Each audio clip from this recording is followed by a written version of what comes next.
Мээримдүү жана ырайымдуу жараткан жалгыз Алла Тааланын аты менен баштаймын.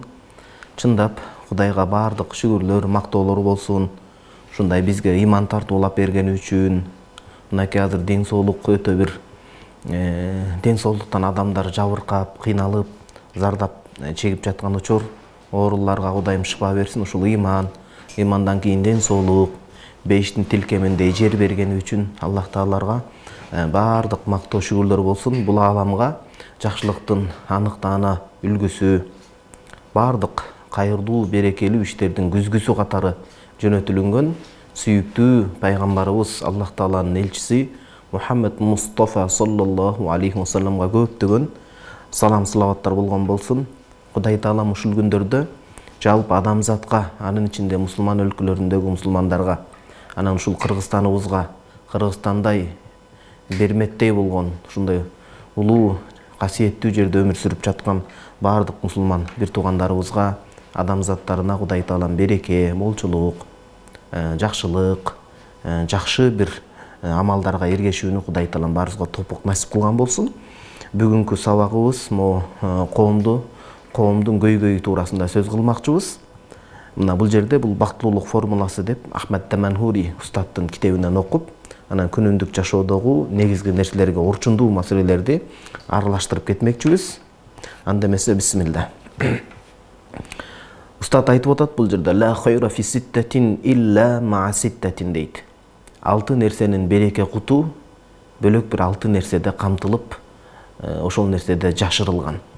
Башкача айтканда 6 нерсенин куту 6 нерседе дейт. Биринчиси ла хайра фил каули илля ма'ал фи'л. Айтылган сөздүн баркы жок, кадыры жок. Анын тараза салмагында орду жок, салмагы жок деп атат. Качан илля ма'ал фи'л, качан кыймыл аракет иш менен, амал менен тастыкталмайынча дейт. Азыр мына айлана чөйрөгө, коомубузга кайсыл жаатта болбосун, мындай бир кулак түрүп карасаңыз, курулай сөздөр, жалган убадалар, же болбосо мына ушул диний жаатта деле мындай бир көркөм сөз, ушундай сонун сүйлөнгөн менен амал жүзүнө келгенде, башка бир кыйын күн келгенде канчалык деңгээлде ошол айтылган сөздөргө амал кылып адам баласы аткарып жатат. Өткөндө бир интеллигент, илимдүү, билимдүү адамдар менен мажлис куруп калдык, атайын илимий пайдалуу. Интеллигенттик жактан ушу интеллигенция, илимий деңгээлди көтөрүү максатында айтып калды. Сонун бир нерсени айтты. Биздин ишибиздеги мындай бир девизибиз дейт, үгүттөн алдын үлгү дейт. Ошол туура сөз. Адам баласы ошол сүйлөгөн сөзүн иш менен тастыкташ керек. Бул Кур'ан-ы Каримде да ошентип айтпай, о иман келтиргендер. Кандай бул депчи? Эң бая Кудайдын ачуусун, каар азабын жаадыра турган нерсе сөз боюнча эле калып, амал менен тастыкталбаса деп келет да. Анан китеп ээлерине, андан кийин мына мусулман коомчулугуна дагы тиешелүү аятта айтат: "Атамуруна ан-наса бил бир ва тансауна анфусакум ва антум татлуна ал-китаба." Баягы силер адамдарды жакшылыкка, агартып көөртүүгө чакырып туруп, өзүңөр амал кылбайсыңарбы деп Кудай Таалам жеме катары эскертүү берип атат. Демек, ар бир айтылган сөз натыйжасында, соңунда иш менен тастыкталыш керек. Мына үлгүлүү мусулман болушубуз керекпи? Ошол нерсени иш жүзүндө тастыктоо керек. А бизде кандай болуп калып атат? Бизде азыр сырткы атрибут бар, сырткы кебете кешпир бар. Таксырларыбызда сакал бар, топу бар. Эми баягы кашан ичинде айтканда сүннөт кийим бар. Анын сүннөт кийимдин өзүнүн артык аныктамасы дагы бар. Баягы чубак устаз Раматлык рахимахулла, Аллахым бейишинен берсин, айта кеткендей, сүннөт кийим кандай болот? Өтө сонун түшүндүрүп берген. Эми ошондо сырткы кебете кешпир бар жалпы жонунан. Карындаштарыбызда, эжелерибизде жоолук бар. Бирок ошол нерсеге канчалык биз мындай бир аяр мамиле жасап атабыз? Бөлөк көздөргө үлгү болуп атабызбы? Же жоолук кийип, балдар менен никеси жок эле сүйлөшүп, романтика болуп кетип атабы, арам сүйүү? Сакалды койгон көпчүлүккө көз сүртпө дейт кыргызда. Кудайга шүгүр, бардыгы сонун. Бирок биз азыр мындай көйгөйлүү маселени көтөрүп аткандыгыбыз үчүн сакал коюлуп туруп, кээде ошол сакал койгон таксырлар үй бүлөсүн жарытып бакпай жатат. Жалкоолуктун аркасынан түшүп, мындай бир жалкоолукту өзүнө бир оокат катары көрүп, муну кыргызда сөз баккан эл аяк бошотор дейт. Мына Хусейн Карасаев атабыздын Акыл сөздөр деген китебинде айтат, аяк бошотор дегени жатып ичер, өзүнүн жанын эле керт башына ойлогондо айтат да. Мындайча одон айтканда ошол аякты гана бошотуудан башка күчү келбей калган таксырлар бар да. Байкуш күчүнүн, үй бүлөнүн иши, жүгү, балдардын эртеңки келечеги ошол аял затына жүктөлүп калган да, Кудай сактасын. Анан аял башы менен сырттын дагы, ичтин дагы окуган кылып тиги таксырлар, кээ бир таксырларды айтып атабыз, UFC'ден баш чыкпай калган. UFC'ден UFC, анан Кыргызстандан чыккан кээ бир спортсмендер ага бир UFC'ни адал кылгандай болуп калган да. Эмнеге биз ошого мындай күбө болуп атабыз деп? Андай эмес. Бул жерде ошол айтылган сөздүн бардыгы кыймыл аракет менен тастыкталыш керек. Биз Кудайга ал мустактан жандарыбыз жаратылган доордо эле аласту бироббикум, мен силердин жаратуучуңар эмесминби деген кезде баарыбыз бир ооздон бала, о жараткан Кудай, ооба. Сен биздин жаратуучубузсуң, сен биздин Кудайыбызсың деп Аллахка күбө өткөнбүз. Анан мына бул дүйнөгө келгенден кийин Кудайга шүгүр, Кудайдын берген жакшылыгы, ата-энебиздин мусулманчылыгы менен мынакей өзүбүз дагы мусулман болуп, ушул жолдо канча деген нерселерди аркылап, илим окуп, даават кылып, дин жеткирип, ар тармакта аракет кылып атабыз. Демек ошол сырткы келишимге ички жан дүйнөнү тазалап, исламдын түпкү маани, маңызын билсек, динибизге сөз жугузбай, чаң жугузбай, мындай бир жакшы кармап кетишибиз керек. Ибадат эч качан Кудайдын шарияты, пайгамбарыбыз саллаллаху алейхи вассалам алып келген мынакей орду бийик сүннөттөр сөз боюнча эле калып калбаш керек. Ал сөз үчүн эле, жөн эле ооздон оозго өтүү үчүн калган эмес, ал куру жалак сөз. Ал иш менен тастыкталыш керек, амалкөй болушубуз керек. Сөздөрдүн эң жакшысы амал менен тастыкталып, ишке ашканы деп бекерден айтылып аткан жок. Ошого сырткы атрибут керек. Муну четке каккандар бар, жок, сакал керек. Бул бекемделген сүннөт. Кээ бирлер мустахаб дейт, кээ бирлер важип дейт. Туура фатвасы бул бекемделген сүннөт сөздөрдүн ортосу. Мунун көп пайдалары бар. Ошол намаз окуган адам үчүн топусу башкасы керек. Сүннөт маселесине ал кеңири токтолобуз. Ал баягы Мулла Лукор айткандай, ошол жердин эң акылдуу адамдары аттиң ушунун ордуна башканы кийбептир да деп. Анан кемчонтой кээ бир адамдары, акыл эси жайында эмес болгон адамдар артынан кубалап түшүп алып, кийимин кодулап, шылдыңдап отурбаса, уяттуу делген аврат жерлерин жаап, мындай бир башка жерлерин көрсөтүп турбастан, өзүнүн маданиятына туура келгендей тыккан, таза кийинип отурса, мына ошол кийим сүннөт негизинде. Айтайын дегеним, сырткы атрибут дагы керек, бирок негизги нерсе бул ички да, ички жан дүйнөбүз, ички биздин сезимибиз, көңдөй, көрөңгөбүз, ушул нерсе бош калып калбаш керек. Сөз боюнча калбастан амал кыла турган доор келди. Көп сабактарда муну айтып кетем, Раматылык Чубак устазыбыз дагы өмүрүнүн акыркы доорунда ушул жамааттар арасындагы ынтымактын кетип, ыркы келишпей аткандыгы устаздын жүрөгүн көп ойлондурган. Ошол эле учурда мына ушул болду эми. Адамдардын кулагы тое турган заман деле келип калды. Канча деген минбарларда, канча деген жерлерде дааваттар айтылып, илимдер айтылып атат. Эми карапайым калкым, калың букар элим иш жүзүндө амал кыла турган убакыт келди дейт. Кудайдын астында ошол амалдын орду бийик болот экен. Сөз бойдон калбастан, мына ушул иш менен тастыкталып турганда, ошондо мунун береке куту ачылат дейт. Экинчи маселе.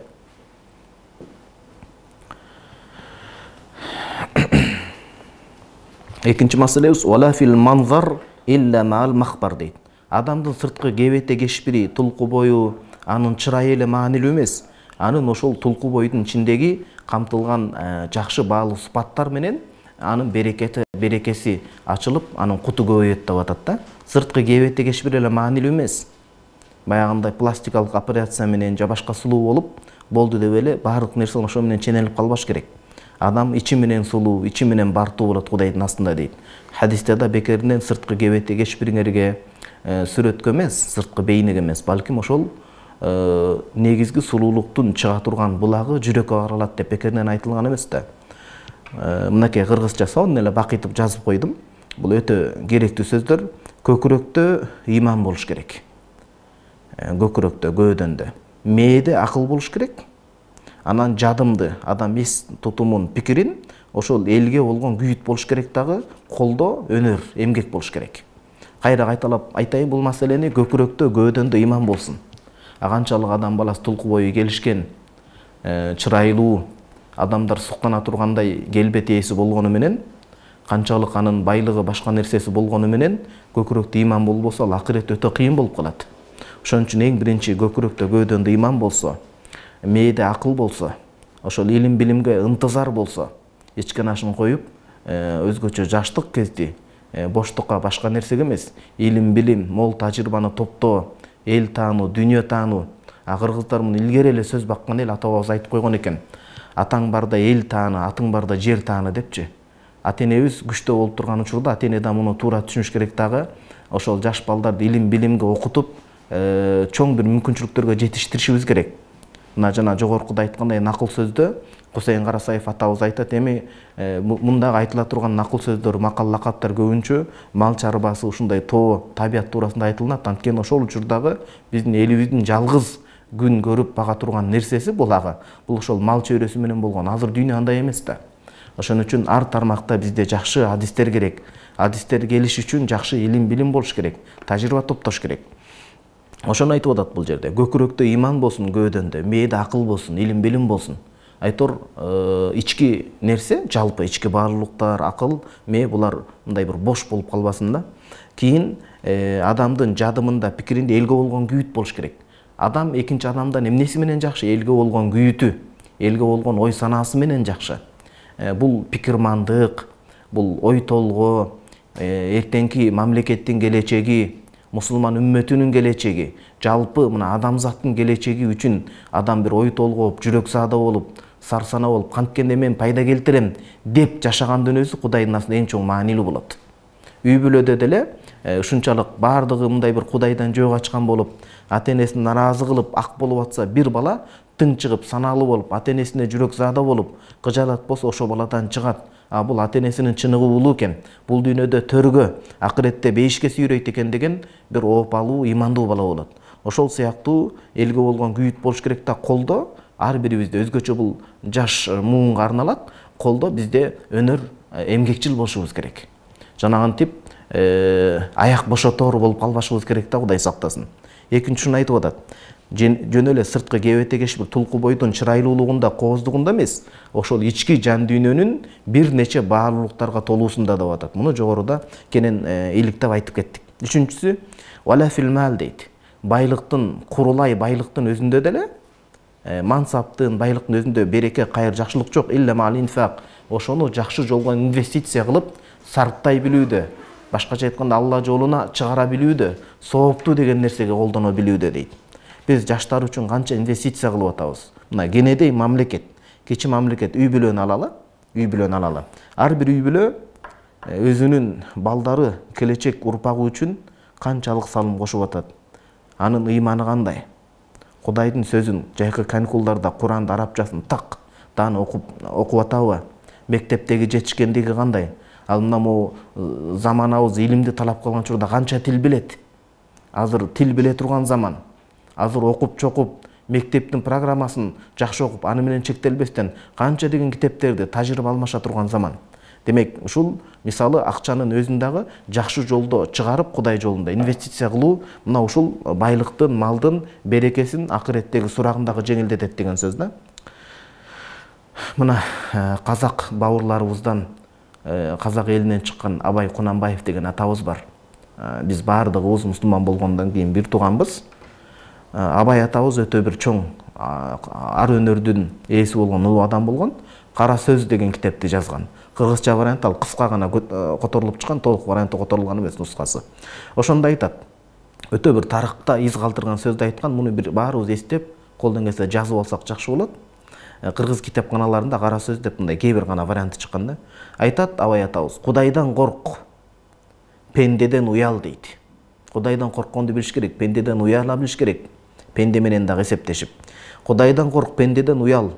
Балаң бала болуусун кааласаң, бала болсун десең, окут, малыңды аяба дейт. Мына ушул бул жерде айтылып аткан байлыктын турушу, мансаптын турушу жакшылык алып барбайт, эгер ошону жакшы жакта, жакшы таризде колдонбосо деген ушул экен да. Балаңыздын бала болуусун кааласаңыз, окутуңуз, мал жаныңызды аябаңыз деп атат да. Бала үчүн инвестиция жогору. Жакшы мультфильмдер заргакшап келебиз, ар бир мүмкүнчүлүктү пайдаланып. Тарбиялуу, имандуу, биздин каада салтыбызды, карт тарыхыбызды, албетте каада салт шариатка туура келген. Карт тарыхыбызды чагылдырган, дем бере турган, кыргыз жыттана турган жакшынакай мультфильмдерибиз барбы? Жакшынакай багытта кетип аткан кинолорубуз кандай? Мындай эркекти эркек кылып, эркек мүнөздү чагылдырып бере турган. Эркектер ыксыз болуп кетпей эмес. Аны ойлоnuш керек, ар жагында эмне деген маани кетип атат. Ар бир нерсенин коюлган нерсесинин маани маңызы болот да. Жигиттик мүнөздү чагылдырып бере турган, мына Манастын урпагы мондай болот дей турган. Албетте бул бөлүнүү эмес, бирок биздин урпагыбызды сактап калыш үчүн тил керек, дин керек. Тилибиз канча бурмаланып кетип атат. Ошентип бир тилибиздин байлыгын көрсөтүп берген, биздин Манастын урпактарын чагылдырып бере турган, кыз кишинин мындай мүнөзүн чагылдырып бере турган кино индустриясында канчалык ошондой режиссерлор жок эмес, бар. Мен мына бир экөө менен баарлар сүйлөштүм. Бул мен билген бир экөө, бирок мамлекеттик деңгээлде кандай ошолорго колдоо көрсөтүлүп атат. Мисалы, колунда бар адамдар аламан улактан башы бошобойт, аштан, футболдон, UFC'ден, Кудай сактасын, башы бош. Бир ошол үммөттүн эртең кереги үчүн салым кошуп аткандар барбы, мисалы? Кудай сактасын. Кыргызда сөз бар. Жаман кыз куро, жаман уул бале болот дейт. Куро деген эртең менен билесиздер, чөпкө куро каптап калат. Эмне үчүн куро десе, Хусейн Карасаев атабыздын акыл сөздөрүндө айтат, бул кыз турмушка чыккандан кийин чийден сырткары болот дагы, бул куро сыяктуу ата-энесиникин, атасынын өзүнүн төркүнүнө келип калса да аз эле убакыт болуп, өзүнүн кайын журту, күйөөсү менен болуш керек. Жаман уул башка бүтсө бале болот деп, жаман уул, жаман кыз болуп калбаш үчүн бул мүмкүнчүлүгү бар адамдар ошол нерсеге бир аз инвестиция салым кошуш керек. Канча деген жетим жесилдер бар, зекетин чыгарыш керек, садакасын чыгарыш керек. Коомдо мээрим көрбөгөн жетим бала торолуп өссө, ал кекчил коом пайда болот. Эч кимди ырайымга албай турган коом пайда болот. Төртүнчү маселе. Вала фис садакати илля ма'ан нияти. Чыгарган садака, кайрымдуулук ишке жумшалып аткан акча, көмөк, жардамдар таза ихлас ниет менен гана кабыл болот дейт. Канча деген адамдар ошо зекеттин, садаканын маданиятын билбегенден, илимин, адебин, шарттарын билбегенден улам колко кылып, милдет кылып басып жүрөт да. Кудай Таалам сизге ошону берген ал. Сиздин кыйындыгыңыздан, акылдуулугуңуздан эмес. Дал эле сизге окшогон, сизден да акылдуу, сизден да билимдүү, сизден да бул бизнестин көзүн билген адам керелгечке тырышып иштейт, бирок рызкы ар кандай болуп атат. Демек бул рызкы көктөн, Кудайдан бөлүнүп берилген нерсе. Садаканы ниети дурус болмоюнча, калыс ниет Кудай үчүн болмоюнча кабыл кылынбайт. Садаканын чыгаруу, ошонун адебин, ошонун шарттарын дагы билишибиз керекпиз. Анан кимге чыгарыш керек, ошону билиш керек. Кийинки нерсе вала фис сухбати дейт. Бешинчи нерсе илля ма'ан инсаф.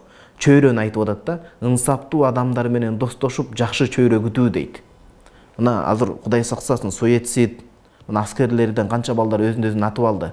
Ким булар менен эсептешип атат? Ким коомдогу ушул жаштардын тарбиясына жаштар өзү күнөөлүү эмес? Шейх Рамадан Бути ошол жаштар деген туурасында китебинде айтат, устат, чоң устат. Коомдун бардыгы жаштардын алдында күнөөкөр болот. Карысы, ортомун, улумун биргеликте, мугалими, ата-энеси бардыгы биргеликте. Бул эмнеге мындай өзүн атып алуу көбөйүп атат военный час башкаларда? Эмнеге жаш балдар суицидке кетип атат? Жөнөкөй маселе. Үй-бүлөлүк психология, бул шарият колдойт, айтат, жөнөкөй баарлашуунун жоктугунан улам. Баарлашуу, үй бүлөсүндө күйүндүү болуу, эптеп эле акча таап ошонун артынан күн өткөзсө эмес. Балдарга кадимкидей баарлашыбыз керек, күйүшүбүз керек. Анан чөйрө бул жерде. Балага сыныктан башкасы жугуштуу дейт кыргызда. Балага биз уул кыздарыбызга жакшы чөйрө түзүп бербесек, мына Жалал Абадта башка да окуя болуп атат. Билесиздер, калың букар элим. Апасы кызына насаат айтайын десе, аны бөлөк кызы тартып чыгарып коюп, атасы сотко берип, үй бүлө бири-бирин сотко берген заман болуп калды да. Телефон деген бали адам баласыны өзгөчө биздин элде өнүктүрүүнүн ордуна бизди чөктүрүүгө алып барып атат да. Убакыттын бардыгы ошол көгүлтүр гаджеттердин аркасында өтүп калды. Китеп качан окулат, тарбия кайда калды? Биз аны жакшы жаман, экөөнүн бир жагын жакшы жаман дегенден алыспыз. Аны териштире турган органдар бар, сот башка бар. Бирок тарбия каяка баратат деген маселе болуп атат бул жерде. Демек чөйрө түзүп берели балдарыбызга. Окуталы, чокуталы. Жайкы каникулдарда мына муфтияттын каттамынан өткөн, көңүл буруп айтам, ар кандай агымдарга эмес. Документи толук бүткөн, шарты жакшынакай бүт тараптан түзүлгөн, ушул муфтияттан каттамынан өткөн балдарыбызды мектептен жетише албай атса, жайкы каникулда жок дегенде Куран курстарына берели. Тил бул керек, араб тилин окусун. Ал Куранды түшүнүүгө себеп болот. Мектепти жакшы окуталы, ата-энелик милдетти тикелей аркалайлы деген сөз. 6-чы маселе. Вала фил хаяти илля ма'ас-сихха дейт. Азыр ден соолук солгундап турган учур, көпчүлүктүгө Кудайым ден соолук берсин. Жашоодо жашоонун чырайы, жашоонун мындай бир толуктугу ден соолук менен гана ишке ашат деп атат да. Жашоо качан жашоо болот? Ден соолук жайында болгондо дейт. Биздин ден соолук карасаңыздар туура тамактануу. Ушуну мен сунуштайт элем. Мисалы өнүккөн өлкөлөрдө ушул бар нерсе да, мамлекеттик деңгээлде жарнама деп коет го, баягы реклама. Мамлекеттик деңгээлде бул бир аз чыгым болушу мүмкүн, бирок бул элдин келечегинен бул нерсени ордутолот. Бизге таза кандуу жарандар керек да. Мамлекеттик деңгээлде бизде жарнамаларда, мына бул радио угармандарда болсун, башка теле берүүлөрдө болсун, ар бири ошо башчылар ушуну эске алып койсо, туура тамактануу, суунун ичүүнүн пайдасын чыгарып койсо. Туура андан эч ким чөнтөгүнө байып кетпеши мүмкүн. Бирок материалдык байлык эмес, биздин эли жерде жашап аткан элдин бизге ден соолугу өтө маанилүү, анча-мынча акчадан дагы. Ошол сууну туура ичүүнүн рекламасын чыгарып койсо пайдасын, мисалы таза суунун, туура тамактанууга өтсөк, ден соолук кадырын билсек, могул азык-түлүк саткандар Кудайдан корксо, просроченный өтүп кеткен тарых баягындай күн өтүп кеткен нерселерди койбосок, так болсок, анан жана ГМО деп коет, Кытайдан башка жерден келип аткан нерселерди этияттасак, өзүбүздүн ден соолугубузду жакшы карасак, өтө жакшы болот эле. Бул туурасында жалпы адам толук кандуу бул жашоодо өмүр сүрүш үчүн бизге 5 нерсе керек. Мына исламда 5 чоң түркүк бар го. Биринчиси иман. Духовный уровень деп коет, иман болуш керек. Көкүрөктө. Экинчи интеллектуалдык деңгээл деп коет, бул илим билим болуш керек. Илим билимге дагы көптөгөн иштер турат, кылына турчу. Биз могул деңгээлибизге ыраазы болуп калбашыбыз керек. Үчүнчү маселе ден соолук. Физический уровень деп коет, деңгээл. Ден соолук маселесине көңүл буруш керек. Кудайга шүгүр, айылдарда азыр жакшынакай демилге көтөрүлүп, спорт аянтчалар салынып баштап туруп, бул жакшы нерсе. Өзгөчө шариятка туура келген спорттун түрлөрүн бизде өнүктүрүш керек. Мисалы ошол жанагындай бардык эле эрежеси уруш, UFC. Бул келечекте бечел болуп калыш коркунучу бар да. Күрөш жакшынакай. Өзүбүздүн кыргыздын жакшы оюндары бар. Ошол нерсени чара көрүш керек болот ден соолук жагына. Төртүнчү маселе коом, социалдык деңгээл, коом, чөйрө, балдарга турмуштан ордун таап кетүү, иш менен камсыздоо, мээнет аркылуу жалкоо болбоо. Кээ бир адамдар диндин атын жабынып, жалкоолонуп кеткен да. Биздин бейишибиз биздин үй бүлөдө. Ата-энени багуу, батасын алуу, аялдарыбызды коргулбоо, бала чаканы бекем кармоо, андан кийин анан илим болот, анан даават болот, анан башкасы болот. Муну эстен чыгарбайлы туугандарым. Кудайдын астында биз бөтөн адамдардан эмес, биринчи үй бүлөбүздөн суралабыз. Пайгамбарыбыз саллаллаху алейхи вассалам айтат: "Мен муну менен дааватка каршы экен деп түшүнбөңүздөр. Мен өзүм дааватка чыгып турган, үй бүлөм менен чыгып турган адам катары айтып атам. Даават өтө жакшы нерсе. Бирок кээ бир адамдар илимсиздик, билимсиздиктин айынан үй бүлөсүн коргулуп коюп атат. Антпеш керек. Шартын түзүп, ислам бизге үй бүлөнүн акысын биринчи берүүдөн сурайт. Пайгамбарыбыз саллаллаху алейхи вассалам хадисте айтат, муну имам Табарани Муъджамул Кабирде алып келет. Кафа бил мар'i исман ан юдайя ман яул ва фи риваятин ан якут. Тамак ашы үй бүлөсүн, баягындай үй бүлөсүн, ата-энесин, жакын урук туугандарын талага таштап койсо, эң чоң күнөө ушул деп атат. Бакпай таштап койсо деп атат да. Биздин бейиш алыстан издебейли, биздин үйдө турат. Ушул чөйрө маселеси.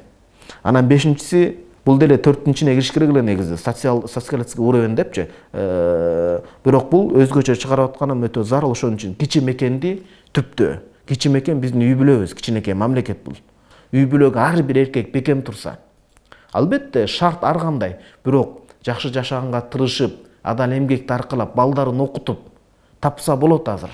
Тапса болот. Бир аз той топурдагы ынтымак. Мына мен азыр узак жолдо окуп атам. Ортодон өтүп калдым, Мукай Элебаев атабыз. Ар бир кыргыз окуп чыгыш керек муну. Окуса да 2-3 илет окуш керек, жаңы маанилер чыгат. Айтат, Кытайга качып барып үркүндө. Кытайда өмүр сүрүп атса, ошол жердеги кыргыздын төбөлдөрү көнүп калган, ошол жерден да ынтымака деген, тырмакчанын ичиндеги ынтымака деп, бул жанагындай налог деген эле сөз. Ошентип үй жайын таштап, эч нерсеге жетпей жүрсө да, ынтымака деп мажбурлап акча чогултуп, кыргыздын түбүнө кыргыз жеткен экен да. Бир аз ынтымак катнашты токтото туралы, бир аз алыстагыларды токтотолу. Ал капа болбойт. Кудай капа болсочу, эртең балаңыз сизге капа болсочу, кимдин капа болгону сиз үчүн зарылыраак. Бир аз ошол нерсени эми жакын карым катнаш мейли, бирок аны да этиятташ керек. Бир аз 5000ден токтотуп туруп, ошону балдардын билимин арнабайлыбы келгиле. Кошумча репетитор жалдап келип тил окутпайлыбы? Мектептин деңгээли менен эле биз канааттанып калышыбыз керекпи? Дүйнөгө талпынып чыкпайбы балдарыбыз? ыйманды кошколдоп кармап туруп. Кичи мекен түтүптө ушул 6 нерсе 6 менен берекеси кутка чыгат дейт. Азыр эми сөз көбөйүп кетпесин. Кыска нуска болгону жакшы. Эми азыр суроо жоопко өтмөкчүбүз. Көгүлтүр экрандан көрүп аткан бир туугандарыбыз мына экранда жазылып турган номер аркылуу суроолоруңуздарды узатсаңыздар болот. Андан сырткары биз дагы бир аздай номерлерди беребиз. Ошол аркылуу эмне суроо жооп катары сурооңуздарды жөнөтсөңүздөр болот. Бисмилла.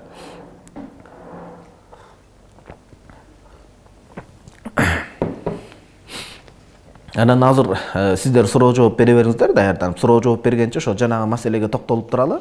Мына ушул узак жолу демекчи, ушул китепте келип атпайбы? Мында Мукай атабыз 9 бала жетим калат. Анан үй бүлөдө отурган учурда эмне болот?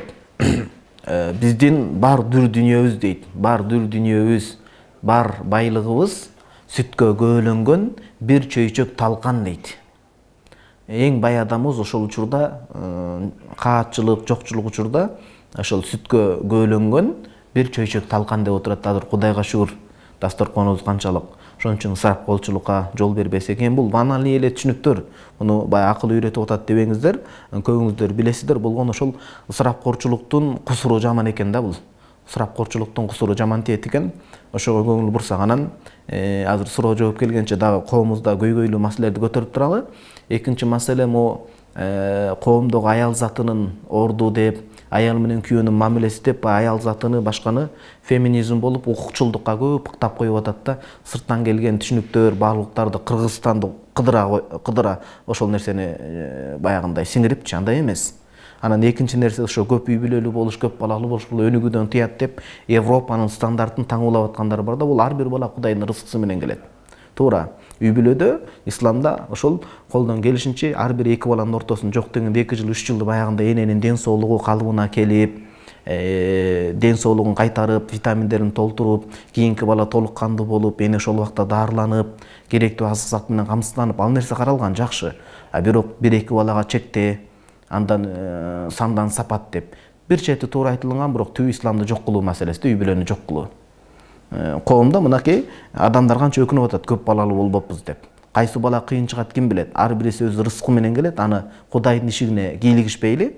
Бирок атене ошол балдарга ошончо сапаты менен, илим билим менен, жашоосу менен камсыздаган туура айтор. Бул жерде аша чаап дагы элең салаңда болбой, орто жолду карманып, Кудайдын ишигине кийлигишпей, Кудай канчалык бала берсе ошого ыраазы болуп, шүгүр кылып, ошол балдардын сапатын иштесек, ошончолук Кудай Таала бизге берерин унутпасын иншалла.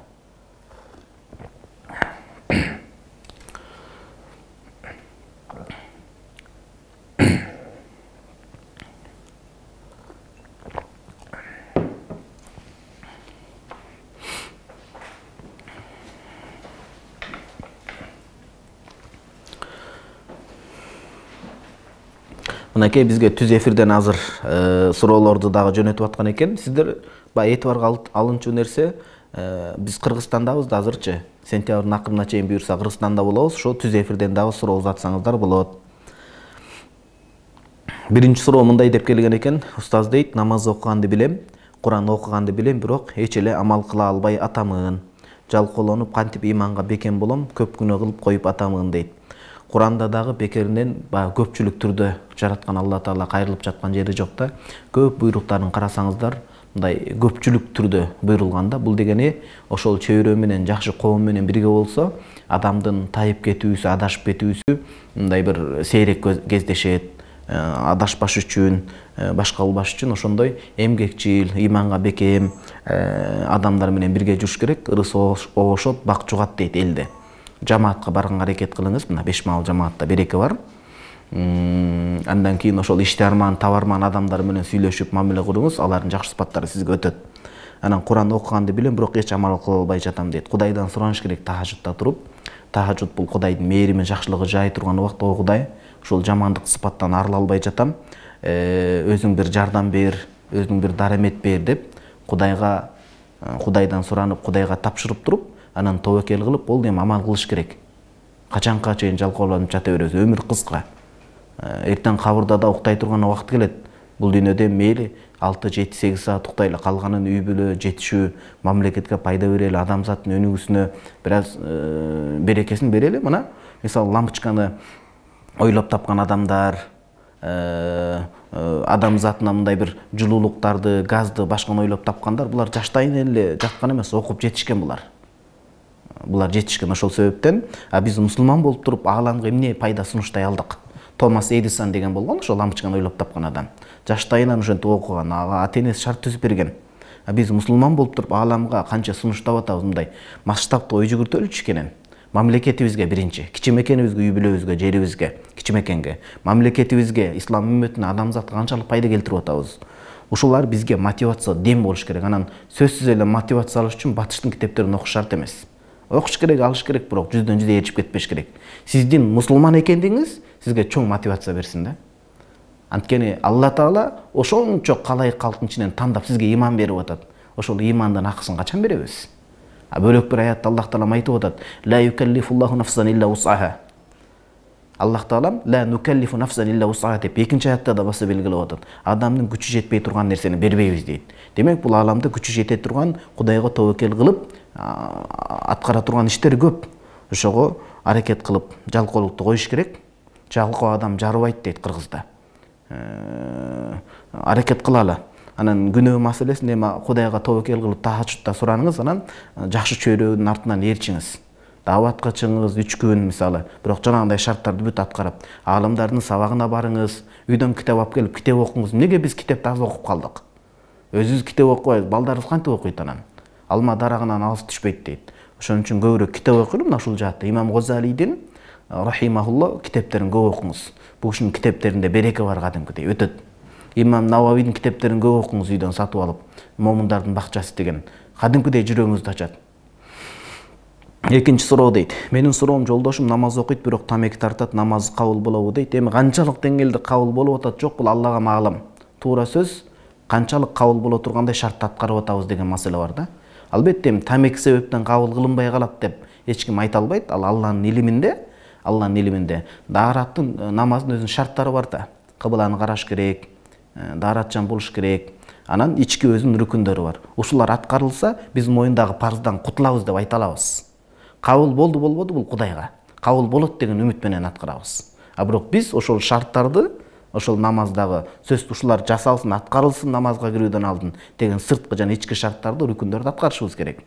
Анан албетте намаз Кур'ан-ы Каримде келгенде инна солат танха анил фахшаи вал мункар, жаман уяттуу, ден соолукка опурталдуу, зыянын келтирген иштерден тыят дегени бекерден эмес. Качан бул намаз толук кандуу кабыл болуп атса, ошонун жемиши адамды жанагындай жаман нерселерден тыйыш керек. Ошого эми Кудайдан үмүт кылабыз, намазын кабыл кылып атат деп, ошо кабыл кылынган намазы жаман өнөкөт адаттардан куткарсын деп айтабыз. Тамеки чекпеш керек, ден соолукка зыян. Шейх Юсри деген чоң устатыбыз айтат, тамеки чеккен адам жалганчы болуп калат экен дейт. Элестетиңиз, арак ичкен адам канча болот? Мана таштайм деп үй бүлөсүнүн астында бети калбайт. Адам убада берип, убадасынын өтөөсүнөн чыкпаса, кадыр баркы жок болуп калат үй бүлөсүнүн астында. Кантип ал ата катары болот? Канча ысырапкорчулукка жол берет. Ошол 1 жылдык тамекиге короткон акчасын эсептеп туруп, ажырга барса, умрага, андан кийин баласынын бир кошумча англис тилин үйрөтүүгө ошону жумшап койсо, араб тилин үйрөтүүгө ошону жумшап койсо, кенен кесир репетитордун 1 жылдык айлыгына жетет эле да мисалы. Ошон үчүн тамекини таштай турган убакыт келди. Кийинки суроо. Үчүнчү суроо экен. Ассаламу алейкум дейт. Мен бир досум акча алган, бирок ал акчаны бере албай калган, өзү өтүп кетти. Балдарын айткан экен, 6 жыл болду. Ала электин, ушуга жооп берип коюңузчу, рахмат дейт. Карап көрүңүз, бир тууганым. Өтө ири өлчөмдөгү чоң карыз болсо, сиз ага өтө муктаж болуп турсаңыз, балдары бере ала турган болсо, анда алышыңыз керек. Көрдүңүзбү нюанстарды? Ири өлчөмдөгү сумма, өлчөм карыз болуп, анан балдары азыр бой жеткен, жумуштап аткан болсо, анда алсаңыз жашашат. Анан аз өлчөмдө болсо, же болбосо өлчөм, аз өлчөм, чоң өлчөм болбойт. Сиз муктаж болуп жатып туруп, балдары жаш болуп, аялы байкуш, раматылык тиги кишинин аялы, жеңебиз кыйналып жаткан болсо, күтүшүңүз керек. Кур'ан-ы Каримде Аллах Таала айтат: "Ва ин кана зу усратин фаназиратун иля майсара" деп. Эгерде карыз ээси катуу кыйналып жаткан болсо, фанназиратун иля майсара, ал ошол абалы туруктуу болгонго чейин бир аз күтүш керек болот дейт. Анан аз өлчөм болуп, беркилердин абалын чындап көрүп билип, жардамдашар, көмөктөшөр эч кимиши жок болуп, балдар жаш болуп кыйналып атса, анда балким аз өлчөм болсо, кечип турганыңыз дагы сооп болот. Эми бул ошол абалга жараша көрөсүз. Жок, мындай бир алыңыз же кеч деп айта алабыз. Ар бир кырдаалга жараша сизге санап бердим. А, Б, В деп карап көрөсүз. Анан албетте берки раматылык адам катуу кыйналып атат, моюнда арыз болгон үчүн ошого балким ортодогу мамилени сакташ үчүн жакшынакай карап көрөбүз деген үмүттөмүн. 4-суроо Ажакем дейт, мен Москвадан кызым алтын сөйкө шакегин сатып алдым элем. Крестте окшогону бар экен, ошол буюм такса болобу дейт. Жок. Мусулман адам, мусулман эместердин шан шөкөтү, диний жөрөлгөсүн такканга болбойт. Илгер китептерде капырга чейин алып барган, бирок анын өзүнүн шарттары бар. Кийип алса эле капыр болуп калат деген эмес. Ошол сыяктуу кийип алып, анан ошол сыяктуу болуп, көзүнө жаш көрүнүп, анан ошол динге кирип кетпесин деген сөз да. Жылтыр бултурдун баардыгычы көз боемочу болуп, такканы жакшы эмес, болбойт. Бул ошолорду туурап аткандык болот. Хадисте келет, ким кайсы бир коомду туураса ал ошолордон дейт. Бирок буга түшүндүрмө бергенде этикаты менен ошону туура деп ээрчип кетсе деп айтылат. Этият болуш керек. Хадис түз алып эле жанагы мындай кылса, дегендей кылса дегендер этият болсун. Айтор жакшы эмес, барып сатып, ошол жергесинде Россия жергесинде бияктан сатып, ордуна башка крестти камтабаган, окшобогон башка эле нерсени алып берсеңиз, ал эркененчилик заман. Такканга болбойт. Тагынып жүрсө ойлоп калат да бул христиан дин өкүлү экен деп. 5-суроо. Ассаламу алейкум устаз дейт. Жакында менин тоюм болот. Менин бир балам бар. Үйлөнбөгөн балага турмушка чыккан атам. Башында мен каршы болдум. Тең менен десем болбой койду. Баланын жүрөгү бир аздан оройт экен. Кичине приступ кармайт экен. Үйдөгүлөрүм анын оорушун билбейт. Дартты берген Алла шыпасын кошуп берет деп макулдугумду бердим. Мен тандаган жолум туура элеби? Аллахым ыраазы болсун. Суроода маалым болгондой, сиз эми биз эч кимди баягындай кодолобойбуз. Бардыгына Кудай таалам бар. Тагдыр. Сиз бир турмуш көргөнсүз, бала турмуш көрө элек. Анан баланын жүрөк оорусу бар, кандай болот деп. Бир окуя айтып берейин. Саид Багдаш устазыбыз, чоң ата устазыбыз айтат, истихара маселесинде Кудайга кеңешүү да келет. Сиз биринчи истихара окуңуз, Кудай билүүчүрөөк. Истихара 7 рет окуйсуз. Куфтан намазынан кийин 2 рекет жөнөкөй нафил намаз окуйсуз. Анан истихаранын дуасын окуйсуз, китептери бар. Такыр болбосо кыргызча жөнөкөй эле, Кудайым ушундай балага турмушка чыкканым кандай болот? Эгер туура боло турган болсо, акыретим, диним бул дүйнөм үчүн жашыл, ак өңдөрдү көрсөтө көр Кудайым. Эгерде жаман боло турган болсо, мага же ага жаман болуп кала турган болсом, анда Кудайым жанагындай кара, кочкул, кызыл түстөрдү көрсөт деш керек. Окуя эмне болуп атат? Сурияда чоң аалым болгон. Анан ошол аалымдын кызына аалым жигит куда түшкөн, колун сурап. Анан бардык издештирген, сураштырган, кимге кызын берип атат оңойбуз, ал буюм эмес да, мына ал деп бере салгандай. Ошол аалым болсо да анын адеп аклагы кандай, үйдөгү ата-энеси берген тарбиягында бүт изилдеп келип, анан истихара окуган экен. Кой, Кудай менен бир кеңешип коеюн деп истихара окуп, түшүндө ушундай бир илхам сыяктуу сөз айтылган экен. Маляфут тибби деп коет. Медициналык жанагындай бизде эмне дейт? Медициналык мунун барагын карагыла дейт. Деласын, эми дела деген туура кандай? Медициналык карточкасын карагыла деп келиптир. Түшүндө айтылган. Анан акырын барып медициналык баягында карточкасын караса, ошол жерде бала туубасы рак оорусу менен ооруйт экен да. Анан бул ошол Кудай Тааладан келген нерсе дейт. Эми баягы берки баланы биз күнөөкөр эмеспиз, анын оорулуу эмес, аны коомдон четтете албайбыз. Бирок эртең кыз кишинин тагдыры кандай болот деген дагы маселе бар да, ошого карап көрүңүз, истихара окуңуз. Мисалы, ал кишинин ата-энеси бала макул болуп атат, сизге ашык болуп калган экен, сырттан жактырып калган экен, бирок баланын ата-энеси кандай кабыл кылат? Сиз аны жакшы карашыңыз керек. Баланын ата-энеси бар да, ата-энеси жок эмес. Эртең сиз мисалы кор болуп калбайсызбы? Бул турмуш көрүп көргөн кандай болуп калат деп. Бизде Кыргызда муну кийизге салыштырган экен. Бир турмуш көргөндөн кийин кыздын чыккан жери мындай ала кийиз сыяктуу болот дагы, жакшы жерлерин, ак жерин көрүп, анан кара жерине келип бир нерсе болуп калса, бул мурда ошон үчүн ажырашкандай деп кара жерин көрсөтө берет экен да. Ошон үчүн кыздын ата-энеси кандай, истихара бир окуп коюңуз. Анан эртең жүрөк оорусу кандай болуп калат, мисалы ошончо турмушка чыккандан кийин. Ошон үчүн Кудай менен кеңешип, өңгө байлап туруп бир истихара намаз окуңуз, анан ата-энесинин ыраазычылыгын алсын бала. Башынан тактап коюш керек. Башында иш чала болуп калганда эртең кыйналып калат экенбиз да. Негизи нике деген жакшы нерсе. Кудайым диги балага, агабызга ден соолук берсин, сизге жакшылыгын, жакшы турмуш насип кылсын. Кийинки 6-чы суроо ассаламу алейкум дейт. Менде бир суроо бар эле. Желени албасаң үйгө жамандык алып келет деген сыяк сөздөрдү угам. Деги эле ушул желе жөнүндө Куранда эмне жазылган алдын рахмат. Туура эле. Желени албасаңыз балай келет. Анткени желе деген шыпырылбаган, тазаланбаган жерде болот. Тазаланбаган жерде жин шайтан очокто болот дейт. Азыр бизде суроо келип калыптыр. Анан кайра сизге кененирээк жооп беребиз. Чалуу келип калыптыр. Ассаламу алейкум. Siz efirdesiz, sorağınızı uzatsanız bolot.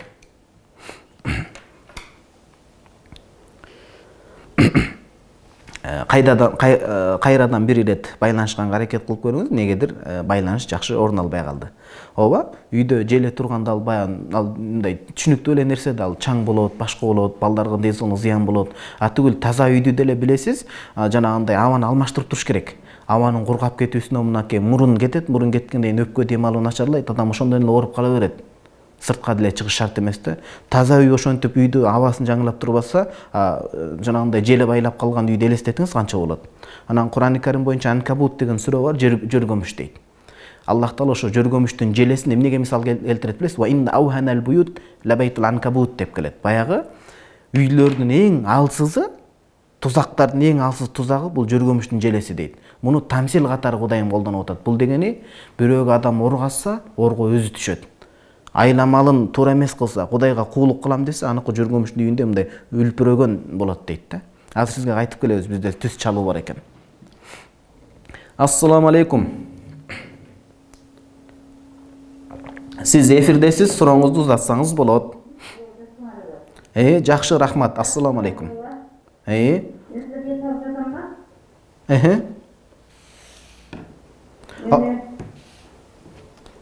Ооба, сурооңузду карынын айырмасын айтып койчу. Кайра айтсаңыз сурооңузду. Мен касида болдом эле, карынын айырмасы кандай? Касыйда менен карыны түшүнүктүү апа, түшүнүктүү. Рахмат. Апабыздын суроосу касыйда менен кары молдонун айырмасын айтып коюңузчу дейт. Касыйда деген өз бизче мындай поэма деген негизи түзмө түз которулганда, бирок касыйда илими дегенде жанагындай кээде туура илим болуп окулунат, атайын Куран аяттары, сүннөттө келген хадистер, аалымдардын шыпа катарындагы жазып кеткен салаваттар. Мисалы бизде косыйда бурда деп коет, Имам Бусаридин Хамзия деген китабы бар, пайгамбарыбыз саллаллаху алейхи вассаламды мактаган. Ошого окшогон ырларды окуп эметсе, ыр дегенде жанагындай музыкасы жок, жазылган ырларды окуп дем салат, ошону касыйда деп коет. Бул адал түрү. Экинчи түрү бар, жин шайтанды багындыра турган, өзүнө ишендире турган, өзүнө кызмат кыла турган сыйкыр илими болуп калат. Ошону да касыйдачы деп коет да. Анан эми кары дегени кадимгидей Куранды толук жаттап бүткөн адамга айтылат. Ал карып жашы улгая баса деле Куранды толук жаттап бүтсө, ошону кары дейт. Мисалы, Каси мечитинде Нур Мухаммед кары деп коебуз. Ал киши Куранды башынан аяк жаттап бүткөн, дем салган адам. Ошондо карап көрүлөт. Бизде азыр касыйдачы дегенде мунун өзүнүн критерийлери, шарттары бар да. Бул каяктан окуп келди, Пакистанданбы, Египеттенби, кандай устаттардан окуду, бул сыйкыр илимин окуйм деп адашып кеткен жокпу өзү, мындай Кудайдан жөө качып. Жөнөкөй шылуун эмеспи? Жиндер менен сүйлөшүп, фантастика кылып ийе турган. Кандай бул? Ошол себептен ишенимдүү Куран-ы Каримди жаттап, анан ошол сыйкыр илимин, канткенде сыйкырды чыгарат, башка кылат, кандай устаздардан окуду, өмүр таржымалы белгилүү болгон муфтияттын каттамынан өткөн адамдарга барсак, дем салдырганда башка болгондо ошол жакшыраак болот. Алардын бири, ошондой адамдардын бири. Жыргал кары деген устат бар, мына YouTube'га жазсаңыз, жүрөктү эс алдырган Куран деп. Улан шейхибиз тарткан Чубак устаздын арынга барганда. Ал киши Шаршембе Ажы медресесинде де Бишкекте Молда Надыр деген устатыбыз бар, исламскийде иштеген. Нур Мухаммед кары деген касыйда бар. Бул кишилер касыйдачы эмес, кары Куран жаттаган адамдар. Анткени касыйда адал түрү, арам түрү билинбей калат. Эч бир адам эле мен туура эмес жолдомун деп айтпайт да. Билинбей калат. Ошон үчүн жанагы ататалган жана башка устаздарга барсаңыз, иншалла жакшыраак болот. Кийин суроону улай берели. Ошо Куран-ы Каримде жөргөмүштүн үйүн Кудай Таала мисал кылганда, мындай бир артын ойлобой, эртеңкини ойлобой, бүгүнкү күн менен жашап калгандарды мисал келтирип атат да. Ошого Куранда ал бар маселе. Анан сиз үйдү тазалап, таза кармап туруңуз. Сырттан биздин каада салтыбызда деле бул туура эмес нерсе. Тазалык талаптын жоктугунан кабар берип калат. Анан ал жерде жөргөмүш билесиз. Ошол жөргөмүштөр ааламында алар ошол торуна чымын, чирке, ар баленин ошол жерге тузак кылып анан жейт. Ал жерде демек кыргызда ушундай макал бар. Ыпыластын досу чымын дейт. Ыпыластын досу чымын дейт, ыпыластуулук болуп калбаш керек. Жанагындай кир жерлерде адам уктай албайт, балага басырык баса, чин шайтан ошол жерге оролошуп келип калат. Айтор үйдө зыяны бар. Баары бир зыяны бар. Бул кыйтма мааниде айтылган. Кийинки суроо, 7-суроо экен. Ассаламу алейкум устаз дейт. Мен илим алып, дин жаатында окуп жүрөм. Ушул учурларда үйлөнүп окусам кандай болот? Үйлөнбөйүн десем ар кандай жаман нерселерден сактаныш кыйын болуп жатат. Бир чети ачык айтканда, азыркы учурда колумда да эч нерсе жок. Бирок ушуга карабай үйлөнө берсем кандай болот? Мага кандай кеңеш бересиз? Аллах ыраазы болсун. Сиз арасат жолдо калыпсыз да. Ошон үчүн сиз китепти ачсаңыз эле ойлоно турган болуп калсаңыз, үйлөнүш баралыңызга жетип калдыңыз деген сөз. Ошон үчүн бир жылдай кичине эмгектениңиз. Бир аз болсо да калыңдык малтап, эртең ал үй бүлө үйлөнүп койгон деле эмес. Азыр эми мен сизге ушул абалда үйлөн десеңиз, аялыңызга кордук болуп калат. Эртең аялды багыш керек, бул чоң жооп болот. Ошон үчүн Шейх Юсри чоң устаттарыбызга ошол суроо келген. Мен студентмин, окуумду да улай албай жатам, эмне кылам дегенде, анда ошол бир жыл академический алыш керек, такыр окуу болбой атса. Же окууну улап, түштөн кийин бир жумуштап, ошол акчаны сырамжалдуулук менен таап, топтош керек үйлөнүүгө. Анан агаңыз бар, сиздин эниңиз бар, бир аз сизге көмөктөшүп жардамдашсын, бирок ошол өз акчаңызды өзүңүз таап, бир жумуш таап, альтернатива иштеңиз, акчаны токтоп, анан окууңуз да кетип турсун, бөгөткө учурап калбасын. Такыбараак болуп, орозо кармап туруңуз. Мен баары үйлөнөм, мына топтоп атам деп бекем болуңуз. Анан бир жылдан кийин акча топтоп, балким 1-2 жылдан кийин калыңдык мал топтоп, кичине ижарага жете тургандай бир жумушту да камсыздап коюп, окуу да кетсин, үйлөнүү да кетсин. Бирок ушул журда үйлөнсөңүз, сабаңыз калып калышы мүмкүн, эң чоң зыян аялыңызга, жеңебизге кыянат кылып, кыйнап коюшуңуз мүмкүн. Жок эми мындай да деген менен жашоо өтпөйт. Кийинки 8-суроо. Ассаламу алейкум устаз дейт. Дос балдардан уктум, эң чоң күнөөкөр пайгамбар Нух алейхиссалам деп. Менин түшүнүгүмдө пайгамбарлар аруу таза күнөөсүз деп түшүнөм. Алардын айтканы менен оюма каршы келип жатат. Айтканы, ошол сөздүн канчалык чындыгы бар, Аллах сизден ыраазы болсун. Бул эки түрлүү болот. Же бул сөз тактап айтайын, анан баардыгы өзүнө алып алып, бети кызарып мага кийин жооп жазып жүрбөсүн. Биринчиси бул жамаат карманбаган акыйдасында пайгамбарлар күнөөгө кирет, пайгамбарчылыктан алдын капыр дагы болот деген далилдап келишет. Бул бири, экинчиси кээ бир теологдор. Көңүл буруп айтып атам, кээ бир теологдор деп атам, жалпыңарды айткан жокмун мен. Анткени пайгамбарларды маасум эмес деп атат, башка эмес деп атат. Кичине этият болгула, илим окуйлу, илимдин алкагында аралашалы кичине. Болбосо баарыңыздарды мен жакшы көрөм. Ошондо кээ бир мактап карманбаган туугандар, мисалы Ибрахим пайгамбарды далил келтирип атат. Хада акбар. Хада робби хада акбар. Бул күнгө сыйынып атпайбы Ибрахим пайгамбар? Мына пайгамбардан күнөө кылып атат. Нух пайгамбар дагы, Адам алейхиссаламда асо роббаху фагова. Жана күнөөкөр болуп атат деп, ушинтип пайгамбарлар чоң күнөөнү кетирет деп. Жана бул дагы булардан кээ бирлер айтышат.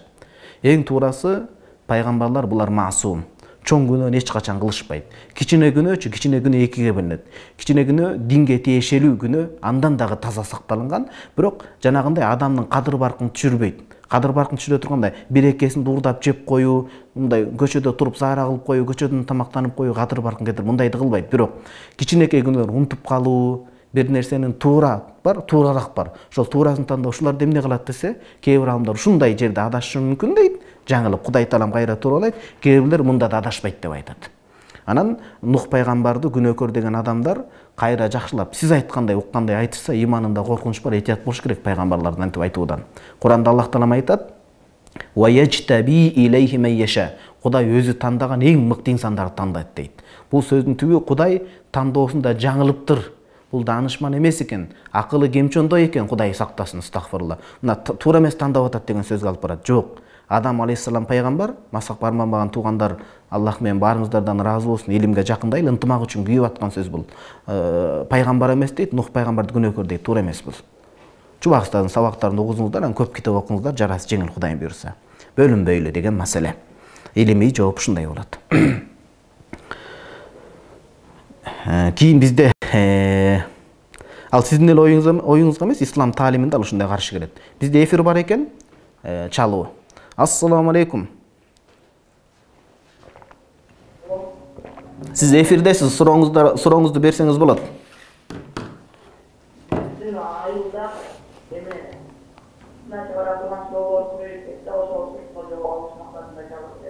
Kelipkiler davat ettirip amalını sarıda olur. Biz kelipkilerden nasıl sünnette okumandı. Çok davat ettirip kanday amalda oluşan Müslüman çağıdır.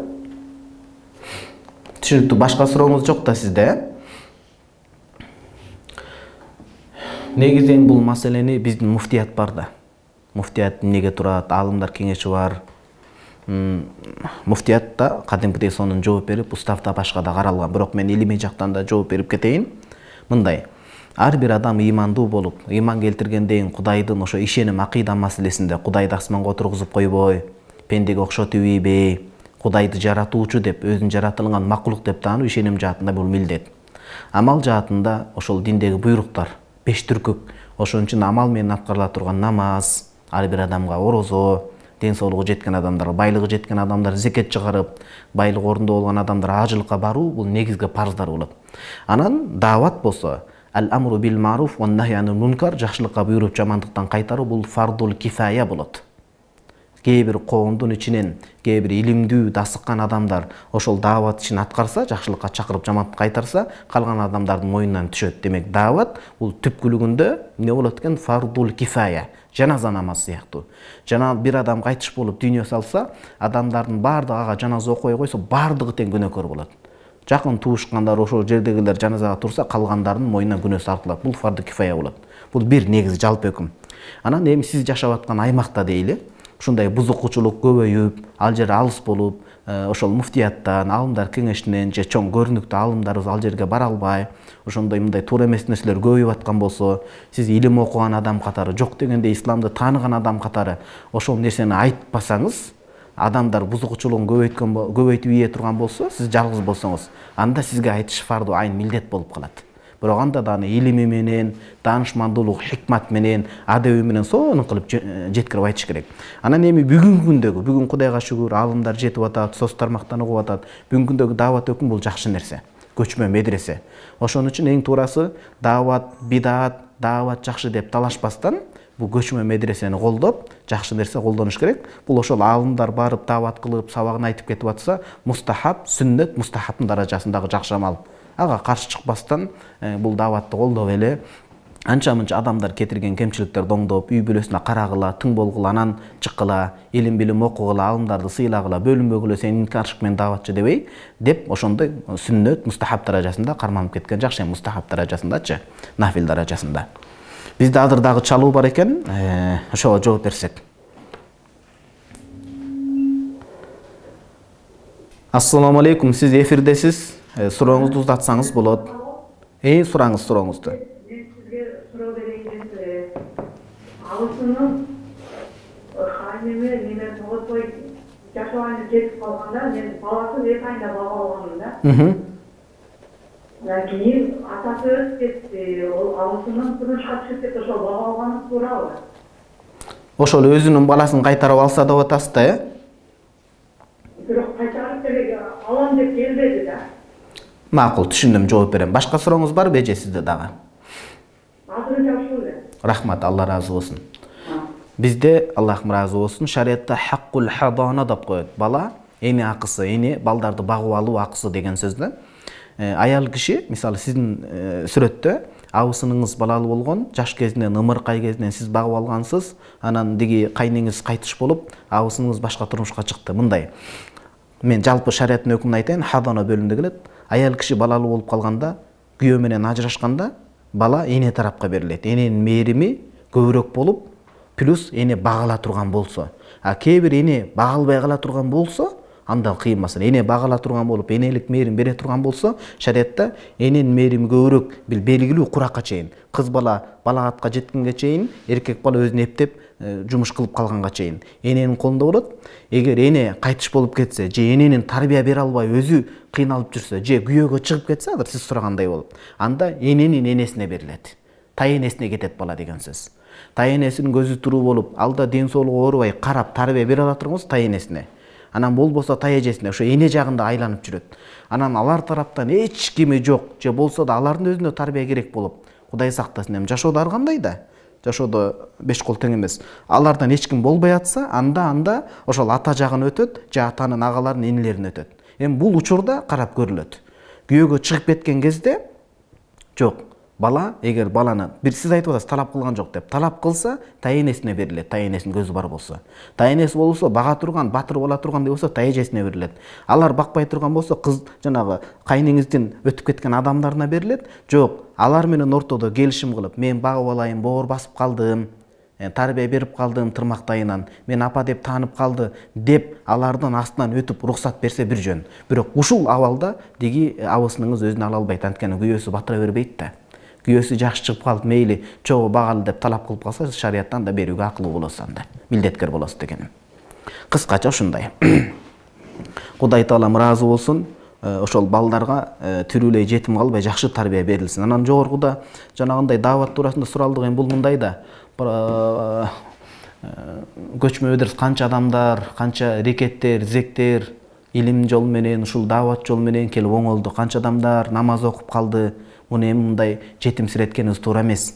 Анан ошол эле убакта баардык нерсени даават кылды деп туруп, сапатты өстүрбөй койгон да туура эмес. Көрдүңүзбү? Бул жерде Залатая Серийдин ортолукта алып кетиш керек. Динине билинбей кызмат кылып аткан адамдар да көп да. Көп. Бул чоң дастаркон. Туурабы? Ошол себептен милдет кылып калбаш керек. Сапатты өнүктүрүш керек, үй бүлөнү, балдарды өстүрүш керек. Балдарды жайына коюп, тарбияны берип чыгыш керек, аалымдарды угуш керек, бөлүнбөш керек. Чачты узун өстүрүп албаш керек, себептерин бардыгын кайтарып албаш керек. Билем бир туугандарым, сиздердин ниетиңер таза, бирок аалымдарды уккыла. Аалымдарды уккыла. Пайгамбарыбыз саллаллаху алейхи вассалам ошол жерге узун чачты өстүрүп алган эмес, белгилүү бир прическасы болгон эмес пайгамбарыбыз саллаллаху алейхи вассаламдан. Бул бир балдарга таалим берүү деген нерселер. Анан ал нерсени талашкандын ордуна ошо дааватка көнүп чыккандар, дааватын кылсын, бул дагы керек. Азыр келмени билбей жүргөндөр бар азыр деле. Азыр деле намазды билбей жүргөндөр бар. Биз дааватка бай болуп кеткен жокпуз. Илимдүү адамдар, илимин кылсын, ортодо ынтымактуулукту, гармонду сакташ керек. Бизде дагы бир эфир бар экен. Ассаламу алейкум. Сиз эфирдесиз. Сурооңузду берсеңиз болот.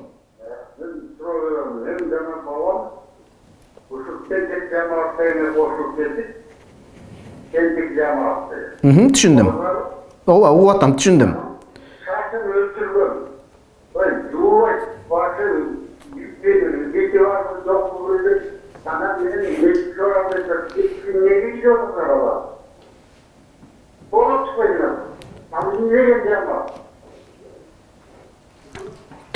Түшүндүм ата сизди.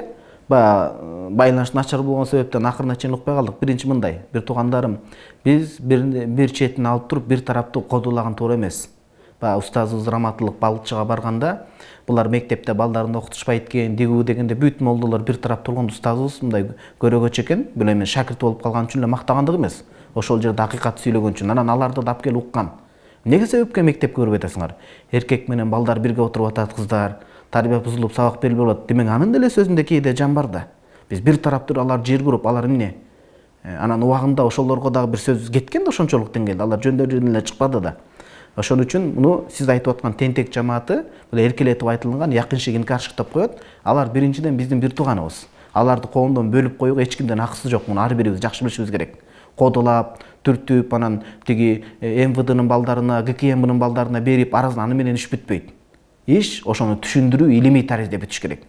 Бул социология илиминде каралган, кайсыл жерде күч колдонсо ал күчөп кете берет, ал оош бетер катуу болуп позициясы бекемделе берет. Илим менен, билим менен, даанышмандык менен чечиш керек. Айтайын деген бир тараптуу кодулабайлы, бул бир. Экинчи, ошол бир туугандарыма кайрылып атам, өткөндө мына Тойган Ажы деп дин комиссиясынын жетекчисине барып жолукканда, ал киши менен маек курганда, ал киши чоң Чубак устазыбыздын доосун, азыр элибизге сонун кызмат кылып аткан киши, Аллах ыраазы болсун, өмүрүнө береке болсун. Сонун айтты, мен ал кишилерди чакырдым, аалымдар менен беттештирдим, сонун шарт түзүп бердим дейт. Мына, аалымдардан сурагыла, китебиңерди алып келгиле, эмнеге узун чач коюп атасыңар? Эмнеге аалымдарды укпай атасыздар?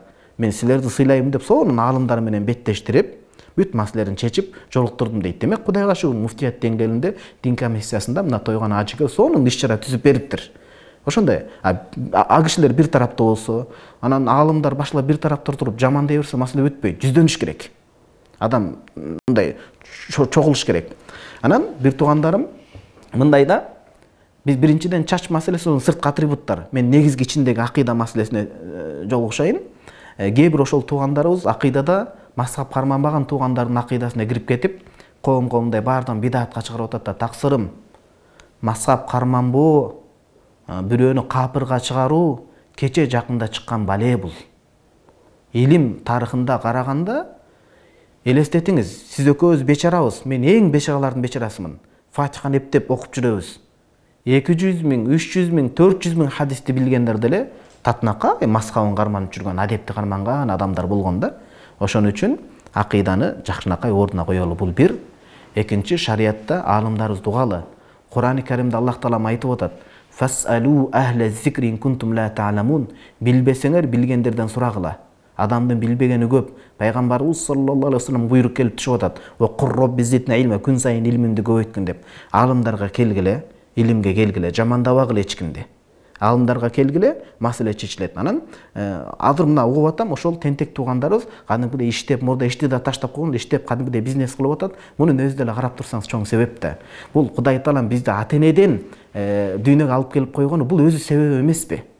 Мына отуруп ушул сабакта айтып атабыз, дини жет бул себеп эмеспи? Ошон үчүн динибизди жаманат, мокочо кылбайлы, келгиле аалымдарды уккыла. Мына тойгон аш сонун уюштуруп берип атыптыр. Алла ыраазы болсун, аалымдарга келгиле, сурооңуздарды түз сурагыла. Ортодо шайтан иштей берет, булар мындай дегендей деп. Түз сурап, анан аалымдарга итаат кылып берчигиле. Айтайын тоготер дегеним, бизде азыр мына чалуу бар экен. Тоготер айтайын дегеним, моундай дини эркиндик берилип атканда ырысыбызды тээп албайлы. Ар бирибиз бул, ар бирибизге тийиштүү сөз. Кызылсыңбы, аксыңбы, жашылсыңбы биригип келип, дини жамааттар ырысыбызды тээп албайлы. Эртең кандай күн болот? Бирөө кетсе, башкасы кетпей коет деген кепилдик жок. Акыйдадан аша чаап кетпейли, ахли сунна вал жамааны карманалы. Ханафи мазхаб бекеринен келген эмес, бекем карманалы муну. Анан илим 4 мазхаб тең туура, ошон үчүн бизде ушул калыптанып калган. Ханафи мазхаб бекем карманалы дагы илимге кайталы туугандар. Дин безер кылбайлы. Биз ата-энебиз биздин чач өстүрүүбүздөн башкадан эмес, жалпыга эле. Биз динибиздеги адеп ахлагыбыздан, адалкөй, жумушкөйлүгүбүздөн динге келе тургандай болсун. Качырып албайлы дегеним да. Биз силерди жакшы көрөбүз. Кодулабагыла, аларды жамандап бөлбөгүлө. Барып аалымдар сүйлөшсүн, алар кесин берки жака. Бизде дагы чалуу бар экен, ошого кезек берсек. Ассаламу алейкум. Сиз эфирдесиз, сурооңузду узатсаңыз болот. Ассаламу алейкум, устаз. Ва алейкум ассалам, рахматуллахи ва баракатух. Сурооңузду узатсаңыз болот. 21 жаштамын.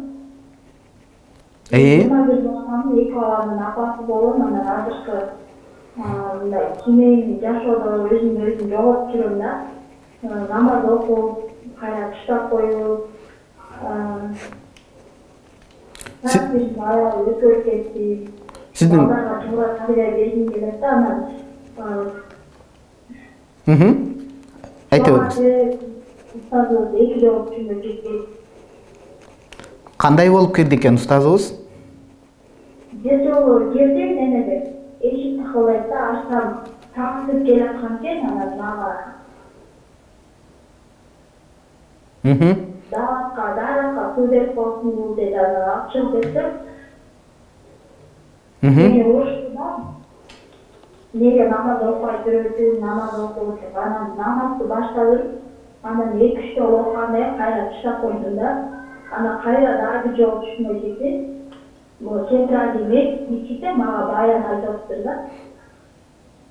Машалла. Сиздин күйөөңүз барбы? Турмушта элесиздерби, ажырашпадыңыздарбы?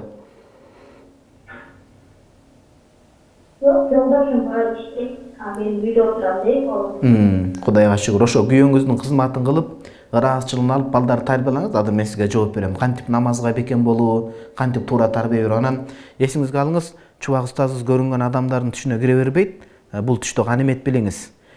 Пакистандагы чоң аалым бар, биздин ханафи аалым, Шейх Хаким Лумма ат-Таханауи деген ошол киши айтат, хаватыр дейт. Адамга келген тунугойлор, ошонун бири түш болот. Бул рызкы. Ошол жакшы келген ойду, идеяны, жакшы келген түштү адам кадыр бартабаса, кийин келбей коет ал нерсе дейт. Бул рызкы экен да, жакшы идея келип, ой келүү деле чоң рызкы. Жакшы түш көрүү рызкы. Ошону эми намазды бекемдеп кетпесек, бул түштү эртең көрө албай калабыз.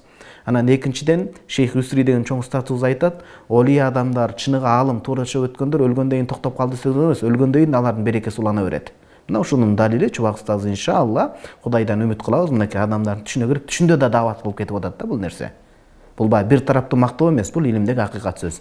Экинчи, сиз Кудайга шүгүр дешиңиз керек, мына узак жолдо айтып атат, талаада жем болуп кыйналып калып кеткен да. Сиздин жашооңуз, күйөөңүз бар экен, иштеп атат экен, Кудай Таалам бакыйган ушундай бакыт берип, 2 балалуу экенсиз. Намазга бекем болуусу үчүн сиз эмне кылышыңыз керек? Күйөөңүз уруксат берсе, бардык убакытта эмес, үй таалим деп коет, аялдарда мастурат таалим өтүлөт барып. Ошол жергиликтүү региондо бар. Аял киши жерден фадаил амалды окуп берет, Алла Тааланы улуктап берет, чөйрө күтүш керек. Ошо үй таалимин үйдөн өтүңүздөр, хадис окуманан, ошондой мастурат таалимге барыңыздар. Анан болду эми, чубак устаздын түшүңүзгө киргениз бул чоң нерсе эмеспи? Кыяматта кабырда эң биринчи намаздан сурак болот экен. Анан намаздан кандай өтсө, башка турмуш ошондой болот экен. Бекем болуңуз намазга. Бекем болуңуз, анткени бул өмүр аманат, Сиз сурооңузду берсеңиз болот. Суроо берелеринде ойлорум мындай, намаз окуп атканда дайыма жаман ойлор келет да, ошону кандай кылып чечсем болот. Анан күнүм экинчи аял ажырашып кетти, ошону кандай кылып кечирсем болот? Сиз азыр угуңуз. Биринчи, экинчи суроодон баштайынчы. Күйөөңүз зина кылып, ала жипти аттап, кыянат кылып аткан жок, андайлар толтур азыр чекеден табылат. Ошон үчүн ал кечиримге деле мындай бир өтө чоң күнөөнү кылып, астагфирулла деп кечирим сурай турган нерсе эмес. Албетте ал сиздин нафсиңизге оор, башка, бирок зина кылгандан көрө ал адал алыптыр да. Ошон үчүн ажырашып кеткен туура эмес, акырына чейин туруш керек эле, бирок биз билбейбиз. Аркы көчөгөн ардагында эмне себептен ажырашуу болду? Балким ошол экинчи аялдан кеткендир, биринчине талак бер дегендир. Балким сиз билгенден коркуп кеткендир. Ошон үчүн эркектер этият болуш керек. Экинчи аял, 4 аялды улук бар маселе, бирок шартын унутпаш керек деген маселе бар. Адебин унутпаш керек, даярдык болуш керек. Ошон үчүн күйөөңүздү кечириңиз, жашоо сиздердики, бала бар, чоң күнөөнү кылган жок. Кечириңиз дегенде кызганыч тараптан. Ал бир арам ишти кылган жок, туурабы? Биринчи маселеге кайтсак, ойлор чачырап кетип аткандыгы, сиз эркек адам эмессиз, эркек адам суроосу айтат элек, мечиттен барып окугула. Эркек адам мечиттен окубай, үйдөн көп окуса, ошентип адаша берет, ою чачырайт. Сиз үчүн алымдар айтат, даарат менен жүрүш керек дейт. Даарат менен жүрүш керек дайыма. Даарат менен жүргөнгө шайтан васваса ой пикир саралбайт. Бул бир. Экинчиси, YouTube'да бар, кантип адашпай намаз окуйбуз деген сонун. Ошону угуңуз, ошондо айтканбыз, намаз окуудан 5 мүнөт, жок дегенде минимум, болбосо 10 мүнөт, 5 мүнөт аял затынын түшүгү көп да, баланы карайт, кир жууйт, тамак аш жашайт. 5 мүнөт жай намазды салып, теспен алып ойлонуңуз. Ушул эң эффективдүү метод болот. Эмнени ойлонуңуз? Бул намазды эмне үчүн окуйм? Мен ага муктажмы же Кудай муктажбы? Деп намаз туурасында, акырет жашоо туурасында 5 мүнөт ойлонсоңуз, намазда Кудайдын бир оюңуз чачырабайт. Анан даарат менен көп жүрүңүз. Бизде дагы чалуу бар экен. Ассаламу алейкум.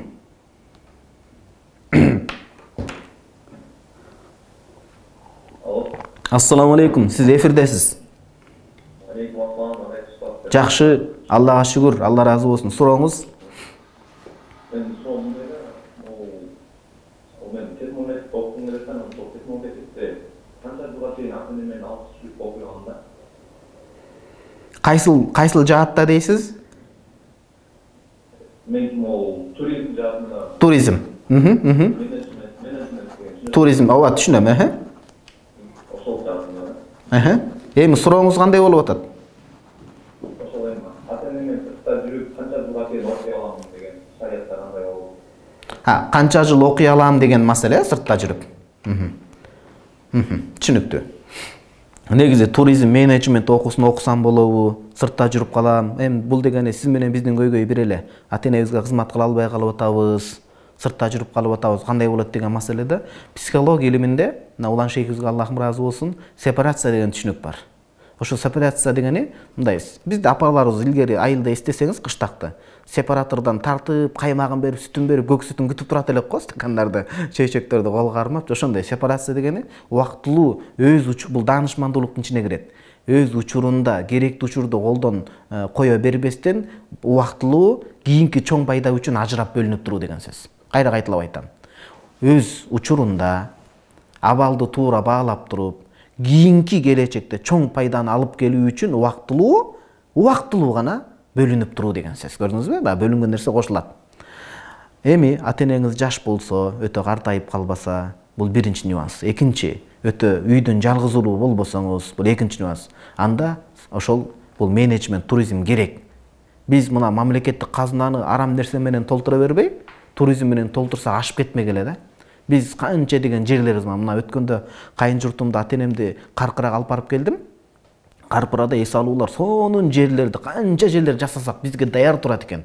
Адамдар какыраган чөлдү, сазды ошентип жасалма кылып эметип жасап атышат. А бизде табият бардыгын даярдап койгон экен да. Ошон үчүн айтайын дегеним, туризм менеджмент бул эл аралык мамиле, бул орду азайбай көбөйө турган мамиле да. Сепарацияны колдонуп, жалгыз уул болбосоңуз, ата-энеңиз картайып калбаган болсо, башка ага-инилериңиз болсо, анда сиз сыртка чыгып канчалык окуш керек болот ошону. Ошону жакшынакай чыгып окуп келиңиз, аны жыл менен айта албайбыз биз. Жыл менен айта албайбыз. Барып, ошо бир даражага жеткенге чейин жакшынакай окуп, анан келсеңиз, натыйжада ата-энеңиз эмес, элди дагы багасыз да сиз. Канча адамда жумуш менен камсыздайсыз. Ата-энеңиз туура түшүнүш керек. Бизде дагы суроо бар экен. Ассаламу алейкум.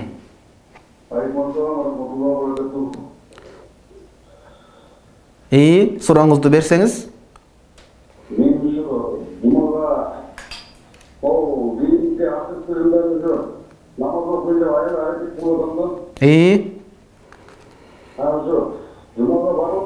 Ооба, Кудайга шүгүр.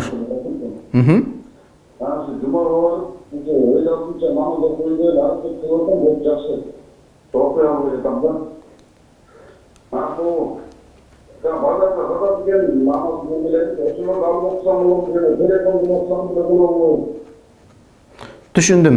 Дагы сурооңуз барбы сиздин? Экинчи.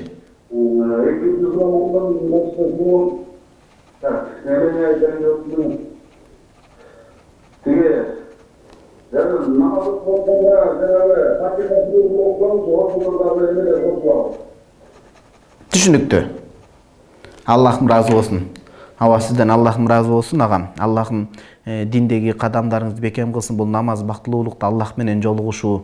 Биз бир өлкөнүн башчысы менен, сыймыктанган адам менен, же болсо бир адам Нуржигит Кадырбеков менен, же ушул мындай элге эмгек сиңирген ким эле болбосун, жолугуп калса канча адам ушундай адам менен жолуктум деп эскерип жүрөт. Мисалы да, адам жаратуучу Алла менен жолугуп атат деген түшүнүк каякта?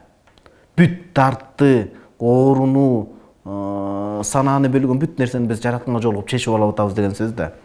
Ошон үчүн намазга бекем болуңуз. Анан биринчи сурооңуз, жок, сиз азыр жаңы баштап атасыз. Мына бакыйган эле бизде мындай жадыбал дубалга жабыштырып койгондор бар, же болсо китептер бар сүрөттөрүн. Намазды баштаңыз, ошо боюнча карап окуй бериңиз. Намазды баштап окуй бериңиз. Сиздики толук жаттап калмайынча иншалла жакшы. Анан даватка чыгыңыз 3 күн. Ошол жерде бүт акырына чейин үйрөтүп коет. Устаздардын сабагына барыңыз. Китептен карап окусаңыз болот. Экинчи маселе ооба, Фатихадан зам сүрө кошулат.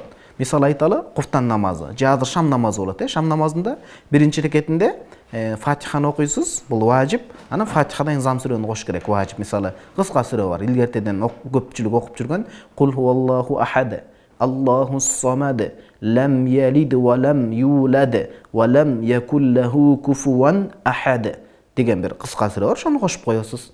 Биринчи, экинчи рекеттер дышында, анан үчүнчү же төртүнчү, шам намазы 3 рекеттен турат. Биринчи алгачкы экөөндө гана Фатиха зам сүрө кошулат, калган 3 же 4-төрүндө Фатиханы өзүнө эле окуп коесуз. Ушундай динибиз өтө жеңил бир тууганым. Кыжалат.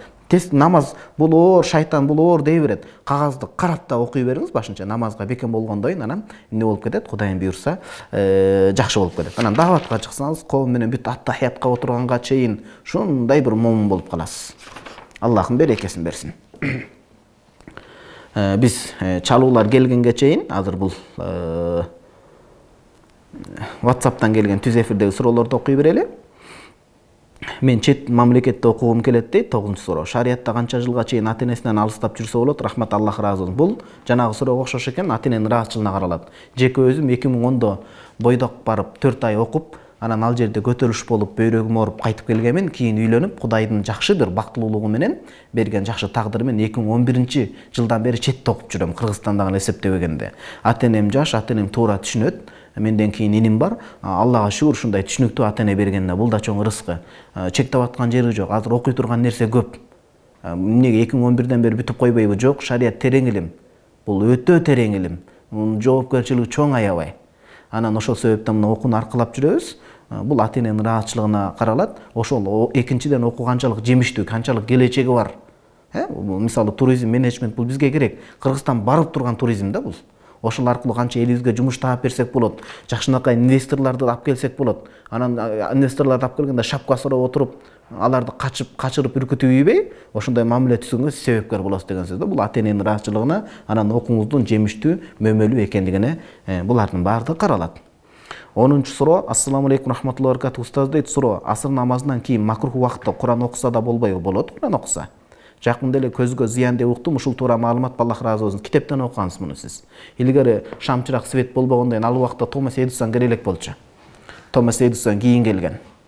Томас Эдисон Кудайым себепкер кылган, ошол лампочканы, светти башкалар менен биргеликте ойлоп тапкандан кийин анан окусаңыз боло берет.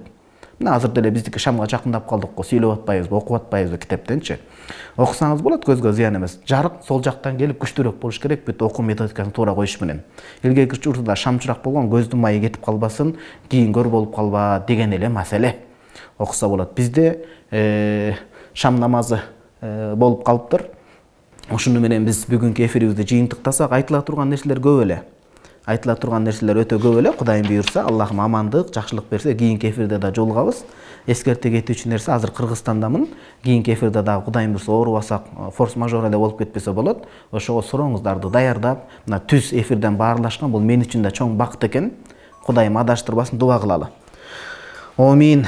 Жараткан Кудай, телегей тегиз Алла Таала бизди адаштыра көрбө. Бекем иман, чын ден соолук, жакшы чөйрө, ушул баардык жагынан иманды тутуп өнүгө турган өлкөлөрдөн кыла көр. Жалпы адам затына, мусулман элдерине, анын элинен Кыргызстан элине Кудайым эки дүйнөнүн жакшылыгын бер. Кудайым ушул жаштарга туура багыт бер. Убактыларын ушул болбогон толгон токой нерселерге сарптабастан илим билимге өнүгүүгө, азыр илим билим заманы. Иманды тутуп, тарбия тайкы болбостон, илим билим окуп, тажрыйба топтоп, ортомун, улуумун ушул ырыстуу, кешиктүү эл болсок экен, үлгүлүү болсок экен. Кудайым ортого ынтымак беригөр. Мына тентек жамаат деп атат. Алардын деле ойлогону жакшы болгон илимсиздик болуп атат да. Кудайым ошолорго да бир даанышмандык берсин. Жалпы барыбызга илим билим берсин. Ортобуз ынтымак болсун. Бөлүнбөйлү, биз аз калкпыз. Бөрү жеп кетет. Бөлөгө элге айдын кетет, бөлүнүп атат деп. Кудайдын астында кичине уялалы. Анан эркектер намустуу бололучу, бул өзүбүздүндай төшөккө карап путубузду сыналычы. Балдарыбызды жетим койбойлучу, уят деми. Ошол Кудай Таалам үй бүлөлөр бекем болсун, адаштырбасын, көгөргөн, өскөн элдерден кылсын. Бирахматика архамар рахимин.